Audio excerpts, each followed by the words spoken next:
Kan. Ah, Assalamualaikum warahmatullahi wabarakatuh. Waalaikumsalam warahmatullahi. Ya, kita kan mewawancarai mama kita dari ini, Mama Datuk Manusati dari Kesukuan Tigolare, Ciniago, tidak alam. Beliau juga dewan dari Kabupaten Sukasaka Dari Partai PKS. dari Partai PKS. Apa kabar, Mak? Insya Allah sehat. Alhamdulillah sehat. Allah. Semoga Mak selalu sehat terus. Semoga dapat jabatan ko, dapat bantu agama Allah. Jadi mau nisi Mak menanyo Iya. karena di burti ko menjelang 2024 kan kira-kira beberapa bulan lagi. Jadi masyarakat waktu langit Iya. calon ko Buni Kaba sampai dua. Jadi ada aku nampak pembelahan di masyarakat. Ada calon ko yang membawa suku atau apa lah kan. Jadi dulu kabangin amak tak maju Buni Kaba. Jadi memastikan ini ke amak tu. Ya, pertama Mak mengucapkan terima kasih banyak ya atas nama niat usaha dari Yon untuk melakukan komunikasi silaturahmi ke rumah Mama, mungkin di dalam memastikan agenda untuk persiapan 2024. Secara pribadi Mak bersyukur ya, bahwa yang sangat menghangat itu situasi politiknya adalah Bidaralam dan Padang Sunda ini. Tetapi terhadap daerah-daerah lain masih santai-santai saja. Karena apa? Karena di KPU itu masih dalam tahapan proses penetapan dari DCS akan mendirikan menjadi DCT. Nah, jadi setiap partai itu kini ikut di dalam. Bagi partai politik yang belum melengkapi harus dilengkapi. Nah, itu proses sedang berjalan. Kemudian bagaimana dengan situasi Bidaralam dan Padang Sunda khususnya sampai negara kita kok? Kita jujur sangat berbangga karena memang Bidar Alam itu adalah dulu berdemokrasi daripada Indonesia Raya. Jadi secara nasional itu Bidar Alam itu dulu melaksanakan azas demokrasi. Makanya setiap orang mempunyai hak bicara, setiap orang tidak mempunyai batasan, khusus di masyarakat Bidar Alam. Ya, Solok Selatan itu adalah Texas DKI itu adalah Bidaralam dan Padang Sunda. Karena sesuai Mak sampaikan tadi, azas adat awak itu adalah boleh air membunuh, boleh katua di mufakat. Jadi bebas mengeluarkan apapun yang disampaikan. Menyangkut dengan pertanyaan Yon tadi, apakah Amak maju, apakah tidak? Insya Allah sampai saat ini tahapan baik secara administrasi maupun persyaratan Amak dari Partai PKS itu telah lengkap. Nah, jadi menunggu proses. Kemudian mungkin kenapa mengandalkan ria-ria? Kita berharap berpolitik itu adalah berpolitik santun. Berpolitik santun, saling menghargai, kemudian tidak menyinggung satu sama lainnya. Karena Bidaralam dan Padang Sunda itu ruang lingkupnya adalah kalau orang adat mengecek sama dengan paki di tengah tanjung. Saling berkait. Saling ada mempunyai hubungan. Jadi buat apa? Berpolitik itu hanya proses. Karena sistem pemerintah negara aku adalah termasuk dengan sistem parlementer, tentu jangan proses politik itu sampai membuat silaturahmi terputus. Nah, itu harapan-harapan Mak terhadap masyarakat khususnya Bidaralam dan Padang Sunda ini. Nah, dari itu. Oh, pertanyaan ini agak sensitif, Mak. Iya, iya. Selama Mama menjabat di Dewan yang di Kabupaten dari PKS, apa-apa saja yang sudah Mama lakukan untuk masyarakat, khususnya di Bidaralam dan Sunda ini? Bukti-bukti itu. Terima kasih Mak sampaikan terhadap Yon ya. Tentu pasti apa sih yang dilakukan sebagai anggota DPRD ataupun yang telah Mama perbuat, ya tentu bagiannya banyak. Apakah itu bergerak di bidang mana gitu. Baik amat tetap berjuang bergerak di bidang proses pendidikan, kemudian melalui infrastruktur, kemudian melalui program-program. Seperti program-program yang telah amat lakukan adalah satu, karena kebutuhan masyarakat hari ini adalah amat berprinsip kalau memang pertumbuhan ekonomi masyarakat itu telah ada, artinya mempunyai dasar untuk menopang. Salah satu dengan pasaran dan situasi yang ada di sini itu adalah kan sawit. Amat telah membagikan 7 balai ribu kecamatan sawit, mulai dari Padang Dingin, kemudian Pananggantiang, Lubuk Melako, Padang Musudai, Bidaralam. Nah itu pada umumnya itu lebih kurang lama bagikan kecamatan sawit itu 17.000. Itu di bidang ngajar terhadap ekonomi. Kemudian kalau Alsintan, wah luar biasa. Alsintan alat pertanian yang bisa, karena masyarakat kita kok menjerit terhadap upah sawah, upah ini amat melakukan Alsintan. Mesin bajak, kalau mesin bajak lebih kurang lama mengalokasikan sekitar 4 unit. Ya, kemudian mesin kura-kura, aduh. Kemudian mesin perontok. Ya, nah itu menyangkut dengan Alsintan. Kemudian melalui fraksi PKS sama Berjuang, itu di Padang Limu Sunda itu diberikan program UFO namanya. UFO itu dana totalnya sebanyak 235 juta. Mulai dari pembagian sapinya, kemudian UFO itu kan tujuannya adalah untuk pupuk organik. Nah, tapi sayang masyarakat kita apa namanya ya, kalau mak sampaikan tidak bersyukur mungkin tidak mungkin.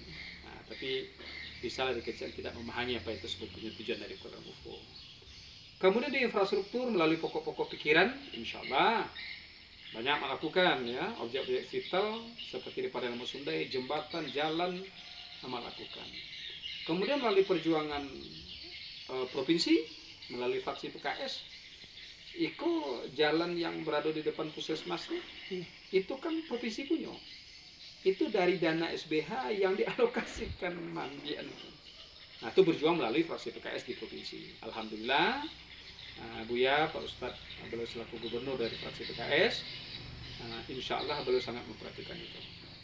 Nah, kemudian itu di segi pendidikan seperti SD 03 Bidaralam lah berapa lama anak-anak menyuduk di bawah itu dengan bangunan lama tidak bisa dirobohkan.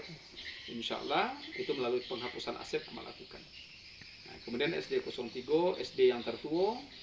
Kemudian petinggi-petinggi Bidaralam yang menjadi pejabat-pejabat di Bidaralam itu adalah dia sekolah di SD 03. Tapi insya Allah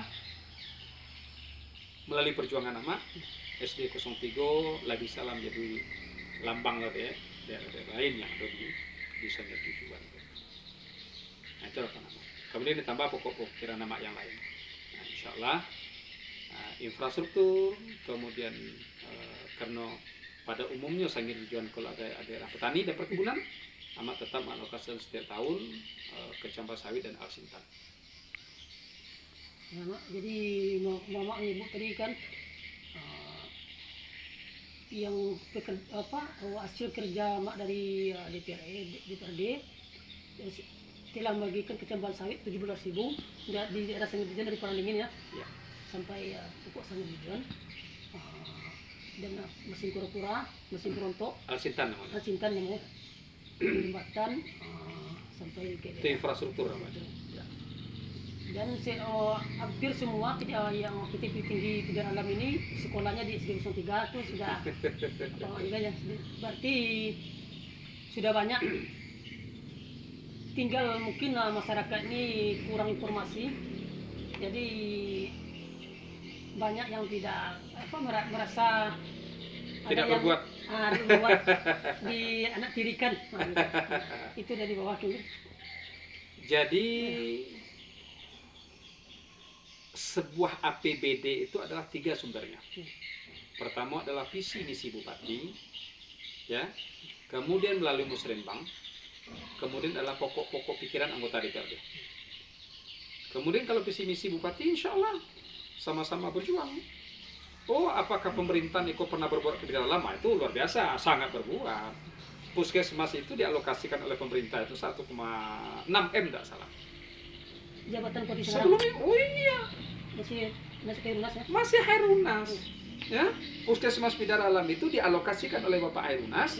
Ya, itu 1,6 M, bagian lantai 2 itu selesai.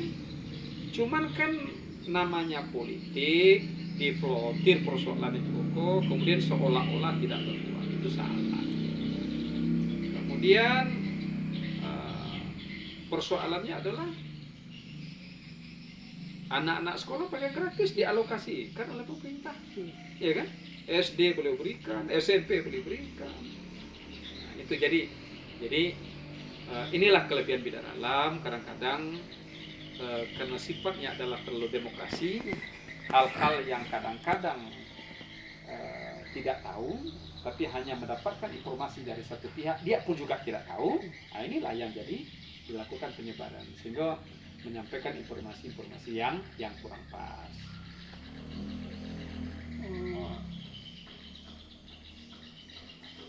Dari dari sebelum Indonesia merdeka, di dalamnya sudah tahu demokrasi. Nah, berarti sejak 1948 zaman Satu Negara ya. Oh bukan, zaman Pak Safrudin itu lama itu tahapan proses lagi Ya. dalam nama negara itu. Jadi kan sudah banyak dari bupati pertama, Sefisal orang di dalam, yang kemarin ini ada wakil bupatinya, dari Pak Abdurrahman, PLT-nya, dan wakil dewannya. Jadi sekarang mama dari kecil orang Basawang, kecil orang Minang, mantu ikut kunci. Nah, jadi dalam semakin lama semakin apa bagaimana pandangan mama sebagai orang yang dituakan di tinggi keseranting, di lukas langka di masyarakat dan sebagai dewan, bagaimana ke depannya Bidara Alam ini, apa akan tetap dipertahankan sebagai tonggak sejarah khususnya di Selatan atau masih mundur? Jadi amak sampaikan terkemenakan Ya. sekitar lebih kurang 3 bulan belakang lah. Amak menyampaikan tungku nanti go sajarangan. Ya, apa itu? Pemerintahan, orang adat, kemudian orang syara. Nah dari orang syara, adat, kemudian pemerintahan, itu kan ibarat tungkulah teliang-teliang. Walaupun dan bagaimanapun untuk mendudukan kuali itu, tidak juga akan bisa masak. Karena tengku pun anak teliang. Harapan adalah bagaimana ke depan itu Bidara Alam. Tentu dikembalikan terhadap koordinatnya. Kalau dikembalikan Bidara Alam itu terhadap titik koordinatnya, bagaimana titik koordinatnya? Bidara Alam itu lebih suku orangnya bermusyawarah, ya, bermusyawarah, segala sesuatu itu didudukan elok-elok, kemudian diminta pendapat berbagai elemen, kemudian mereka baru disimpulkan. Nah itu kan melambangkan demokrasi. Makanya Bidara Alam itu adalah daerahnya bukan daerah kerajaan, daerahnya adalah bule ayah dekat bulu, kator mufakat. Ya, yang ada itu adalah sebuah kebenaran. Mana yang menjadi sebuah kebenaran itu yang dipegang bersama-sama. Itulah Bidara Alam. Kemudian harapan awak ke depan adalah, insya Allah kalau memang kita kembalikan titik koordinat, yang pada prinsipnya adalah bagaimana Bidara Alam itu pemerintahan kita hari ini kanlah sangat mengecewakan, ya sangat mengecewakan. Amat bisa menyampaikan model itu. Apakah sih yang menyebabkan kecewaan? Pemerintah itu bukan sekedar administrasi saja. Pemerintah negara itu bukan proses administrasi yang berada di negara saja. Tapi bagaimana sampai mengingatkan elemen-elemen yang tertidur sesuai dengan tungku sejarah. Bidang adat, kalau mau ada orang adat, bagaimana ikut ini itu. Kemudian hai orang syara, ikulah mulai melenceng dari kau. Itulah tugas pemerintah negara yang saling mengingatkan. Nah, oke. Jadi pada intinya adalah mudah-mudahan ke depan seluruh elemen dan seluruh lembaga yang ada di negara di dalam kau saling membuka diri untuk saling berbagi, tidak ada yang saling menyalahkan. Nah, itu harapan ke depan. Jadi kita ke politik nasional yang viral sekali, Mak. Jadi kan sekarang masih diputuskan di MK sistem pemilu ini ada yang tertutup, ada yang ingin terbuka. 8 fraksi kabar-kabarnya ingin terbuka. Hanya satu fraksi dari PDIP yang ingin tertutup. Nah, jadi bagaimana pendapat Mama? Apakah tertutup karena kekuasaan bersama yang tertutup ini yang mengusulkan kan? Jadi yang namanya politik, apalagi menyangkut dengan politik nasional, ya seluruhnya tentu adalah bagaimana di situ tuh sebuah kepentingan tersirat bagi penguasa. Penguasa hari ini adalah PDI. Tapi walaupun bagaimanapun, tentu kalau memang dari fraksi-fraksi di DPR RI menyatakan menolak dari keputusan apakah itu dilakukan pemilihan tertutup, kita kan belum tahu juga apakah dunia penuh sandiwara, kan belum tahu ya, seluruhnya kan keberpuraan. Nah, boleh saja berpura-pura menolak, pada akhirnya nanti dia merapat terhadap pemerintahan. Kalau politik itu adalah cair sebetulnya, hari kini model itu, hari besok belum tentu. Kalau mak menilai berpolitik itu sama dengan mencelik orang Kemelayan. Hari ku kecil di dukun kampungku anak pak melintang. Hari besok di preso tak melintang, adanya lama buju aja. Hari besok tak bisa lebih iko sonsang. Nah model itulah. Denyut per denyut nadinya tuh per hari akan berubah. Nah kapan itu mentoknya? Pas hari H. Nah, itulah. Kalau memang sistem pemilu itu dari bocorannya itu sebetulnya akan dilakukan 3 sebetulnya. Apakah itu tertutup, apakah itu terbuka, apakah itu campuran tertutup dan terbuka. Nah, mudah-mudahan kita tidak mendahului dari keputusan MK, kita cari aja lah. Mudah-mudahan hari seminggu kok keputusan MK lah nampak itu. Terakhir Mak, satu lagi. Iya. Bagaimana pesan-pesan Mama karena kepada pesukuan Teguh Lahir ini? Nah, ini kan sekarang kita akan zaman politik ini banyak yang memecah belah gitu. Jadi apa pendapat Mama? Bagaimana kami menghadapinya? Yang jali mak sampaikan terhadap seluruh masyarakat di dalam calon yang ada di dalam lebih kurang 10 orang. Kalau menanya terhadap pribadi amak setuju yang ketujuh itu adalah orang dalam. Jadi dari dua anggota DPRD-nya ketujuh tuh orang bidar alam ketujuan. Tapi tentu dengan wajib pilih bidar alam lebih kurang 2.400-an, kemudian ditambah dengan para sudah 800-an 854 sekian, total dijumlahkan keseluruhan lebih kurang 3.200-an, atau paling nanti ada penambahan sekitar 3,5. Dari 3,5 itu kalau lain memilih orang pada angka 90%. 90% lebih kurang 28,5 orang memilih ke TPS-nya. 2.850. Nah, berapa harus dibagi?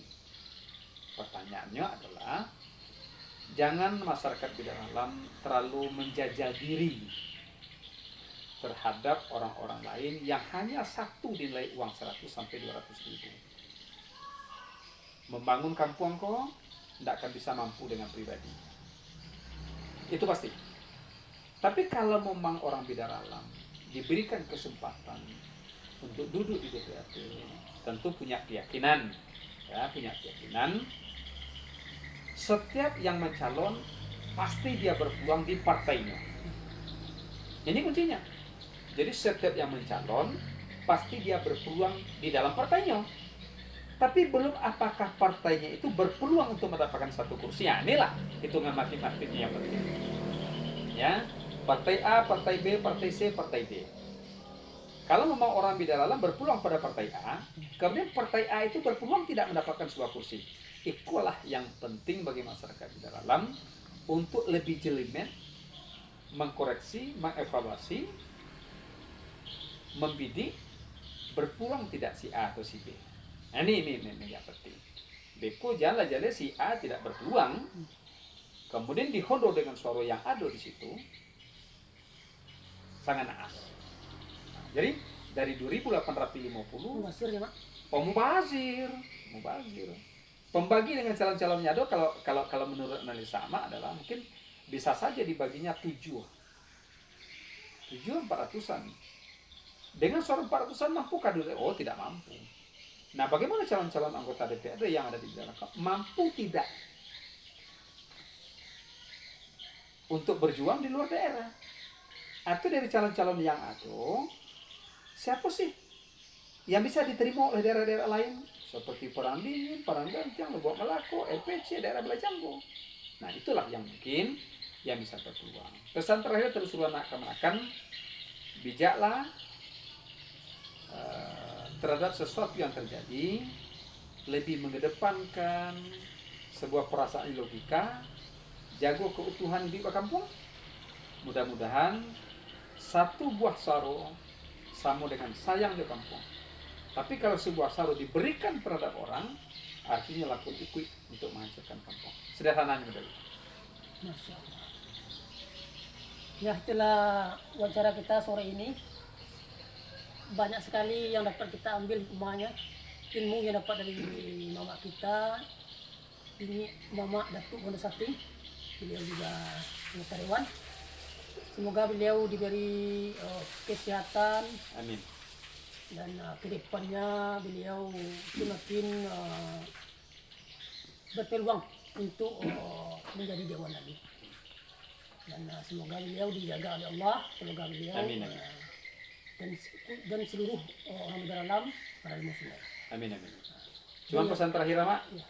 Pesan terakhir adalah partai politik hanya sebuah proses. Ya, itu ingat masyarakat kita.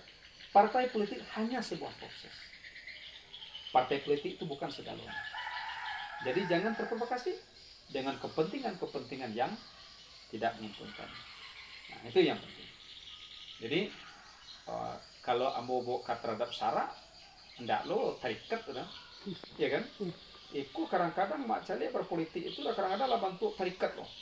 Nah, iku salah, partai lain bedak batu itu salah. Itu hanya sebuah proses politik, kemudian hanya sebuah sarana untuk apa? Kalau masuk dunia politik tentu sarananya itu apa? Untuk memberikan pendapat. Nah, melalui apa? Ikulah karena pemerintahan yang punya sistem parlementer yang diakui melalui partai politik. Nah, ikulah proses yang diikuti. Hanya sederhananya menurut itu. Jaga keutuhan. Jadi intinya jaga keutuhan. Jaga keutuhan. Ya, terima kasih Mak. Oke, sama-sama. Assalamualaikum. Sama-sama. Terima kasih banyak. Sama-sama berjuang.